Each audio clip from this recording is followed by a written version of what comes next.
Pernah tidak sih kamu berpikir kita ini manusia makhluk yang aneh?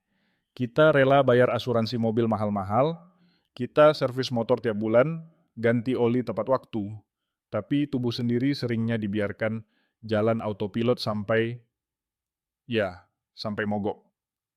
Analogi yang menarik, dan memang ironisnya di situ kita sering menganggap kesehatan itu sebagai status quo, sesuatu yang akan selalu ada, gratis dan abadi. Padahal tubuh kita ini mesin biologis yang paling rumit, dan seperti mesin lainnya, biaya perbaikan saat rusak itu jauh lebih mahal daripada biaya perawatan rutin. Betul sekali, biaya perbaikan lebih mahal dari perawatan. Kalimat klasik, tapi sering masuk kuping kiri, keluar kuping kanan. Nah, hari ini kita akan bicara soal satu bentuk perawatan, atau lebih tepatnya investasi, keamanan tubuh yang sering disalahpahami. Orang sering berpikir ini cuma buat bayi yang baru lahir. Padahal, ini soal strategi pertahanan jangka panjang.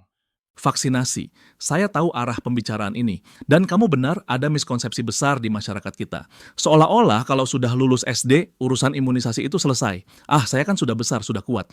Padahal virus dan bakteri itu tidak pernah pilih-pilih usia. Mereka berevolusi dan sistem pertahanan kita pun butuh update. Nah, itu dia, update. Seperti software di handphone ya. Kalau tidak diupdate, lama-lama lemot atau kena virus. Tapi jujur saja, kalau bicara soal vaksin, banyak orang dewasa, termasuk saya kadang-kadang merasa malas. Alasannya macam-macam. Takut jarum lah, malas antre di rumah sakit lah, atau takut ketularan penyakit lain kalau harus ke RS umum cuman buat suntik. Itu kekhawatiran yang sangat valid. Suasana rumah sakit itu kan memang didesain untuk orang sakit, bukan orang sehat yang ingin tetap sehat. Bau obat, antrian panjang, risiko nosokomial atau tertular penyakit dari pasien lain. Itu semua bikin orang jadi menunda-nunda vaksinasi. Nanti saja deh kalau sempat, dan akhirnya tidak pernah sempat sampai jatuh sakit. Disinilah sebenarnya peran tempat seperti rumah vaksinku menjadi krusial. Rumah vaksinku. Namanya terdengar sangat homey ya, tidak terdengar klinis atau menakutkan. Apa sebenarnya yang membedakan konsep mereka dengan kita pergi ke poli umum di rumah sakit besar? Filosofinya ada pada namanya rumah. Konsepnya adalah mendekatkan layanan kesehatan preventif ini dengan kenyamanan. Rumah vaksinku ini spesialis. Mereka fokus hanya pada layanan vaksinasi. Artinya apa? Artinya alur masuk dan keluarnya tidak bercampur dengan pasien yang sedang sakit infeksi berat. Ini poin psikologis yang penting. Kamu datang ke sana dalam kondisi sehat, tujuannya untuk memperkuat diri, bukan untuk berobat. Jadi mindsetnya positif. Itu poin yang bagus. Jadi, kita tidak perlu was-was duduk di sebelah orang yang sedang demam tinggi. Tapi, tunggu, cakupannya sejauh mana? Apakah ini cuma buat bayi dan balita? Karena biasanya ibu-ibu yang paling rajin ke tempat beginian. Memang basis utamanya seringkali keluarga muda.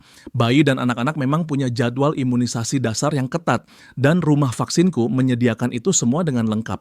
Tapi yang menarik adalah mereka juga melayani vaksin dewasa. Ini yang sering kita lupa.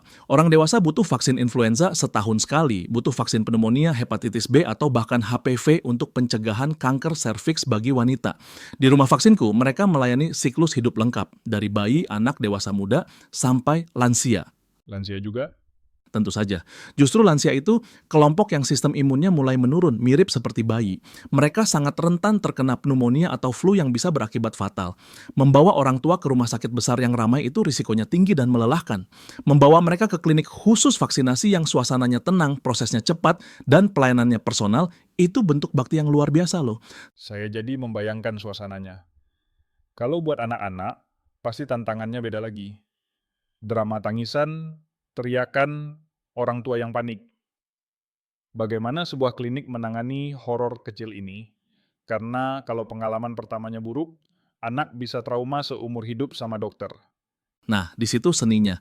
Rumah vaksinku ini paham betul psikologi anak. Dokter dan perawatnya bukan cuma terlatih menyuntik, tapi terlatih menangani emosi. Pendekatannya friendly, tidak memaksa. Ruangannya juga biasanya didesain tidak menyeramkan. Tujuannya supaya memori anak tentang kesehatan itu bukan rasa sakit, tapi rasa aman. Kalau anak merasa nyaman, orang tua juga tenang. Tidak ada drama tarik-tarikan di depan pintu masuk.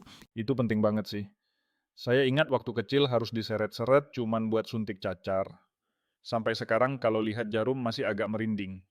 Tapi bicara soal kualitas, kadang orang skeptis dengan klinik yang bukan rumah sakit besar. Bagaimana dengan kualitas vaksinnya?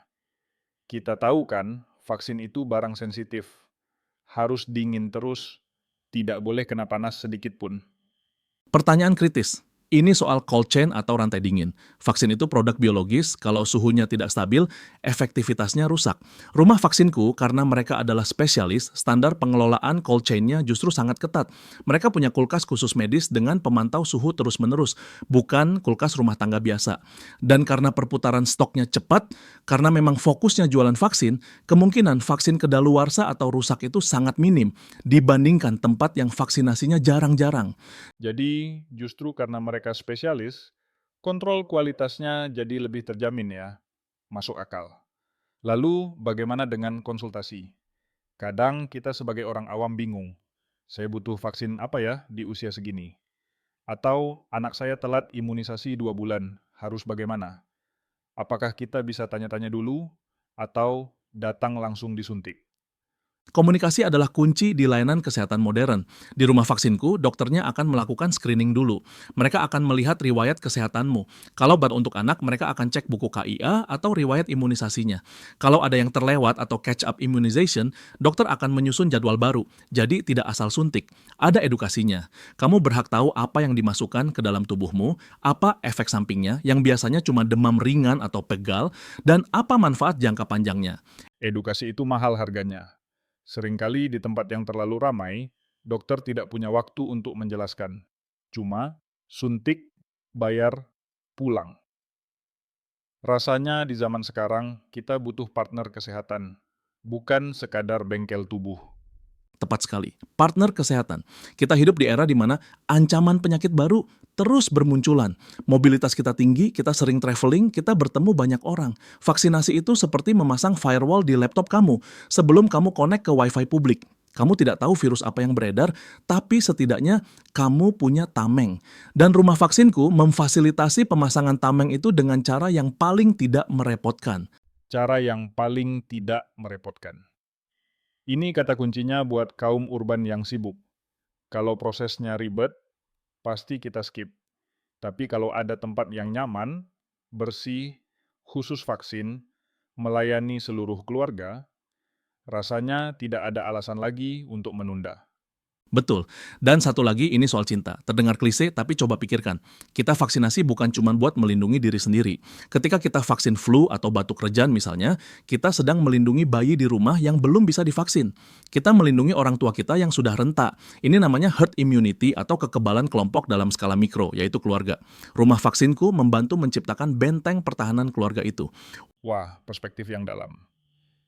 Jadi, mengajak keluarga ke rumah vaksinku itu sebenarnya tindakan kasih sayang ya. Melindungi mereka yang kita cintai dari risiko yang sebenarnya bisa dicegah. Sangat bisa dicegah. Sejarah manusia sudah membuktikan vaksin adalah intervensi kesehatan paling efektif setelah air bersih.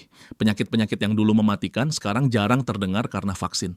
Tapi ingat, penyakit-penyakit itu masih ada, mengintip di balik pintu, menunggu kelengahan kita. Jangan kasih celah. Jangan kasih celah. Setuju. Jadi, buat para pendengar yang mungkin selama ini menunda imunisasi anaknya atau merasa dirinya terlalu kuat untuk divaksin, mungkin ini saatnya berpikir ulang. Kesehatan itu aset paling liquid yang kita punya. Kalau sakit, semua rencana hidup bisa berantakan. Benar, dan jangan menunggu sakit baru ingat dokter. Paradigma kita harus geser dari kuratif, mengobati, ke preventif, mencegah. Biayanya lebih murah, prosesnya lebih cepat, dan kualitas hidup kita jauh lebih baik. Rumah vaksinku hadir untuk mempermudah transisi paradigma itu. Dan enaknya, ini one-stop solution. Bapak, ibu, anak, kakek, nenek, semua bisa selesai dalam satu kali kunjungan. Efisien waktu, efisien tenaga. Betul, bayangkan betapa leganya perasaan kita saat keluar dari klinik, tahu bahwa seluruh keluarga sudah punya perlindungan ekstra. Perasaan aman itu priceless, tidak bisa dibeli dengan uang, tapi bisa didapatkan dengan keputusan yang tepat. Luar biasa. Obrolan kita hari ini membuka mata banget. Ternyata, vaksinasi bukan cuma rutinitas medis yang membosankan, tapi sebuah strategi hidup cerdas. Rumah vaksinku sepertinya bukan cuma tempat suntik, tapi partner kita untuk menjaga kualitas hidup masa depan.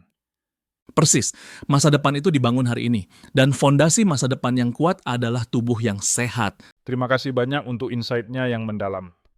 Rasanya saya jadi ingin cek jadwal vaksinasi saya yang mungkin sudah kadaluarsa nih. Sama-sama, lebih baik terlambat daripada tidak sama sekali. Segera jadwalkan demi ketenangan pikiran. Siap. Nah, sahabat pendengar, itu tadi diskusi kita tentang pentingnya investasi kesehatan melalui vaksinasi dan bagaimana rumah vaksinku bisa menjadi solusi yang nyaman dan terpercaya bagi keluarga Anda. Jangan biarkan kesibukan atau ketakutan tak berdasar menghalangi Anda mendapatkan perlindungan terbaik. Ingat, kesehatan bukan segalanya, tapi tanpa kesehatan, segalanya bukan apa-apa. Kalimat penutup yang sempurna. Sampai jumpa di episode berikutnya. Tetap sehat, tetap terlindungi, dan salam untuk keluarga di rumah.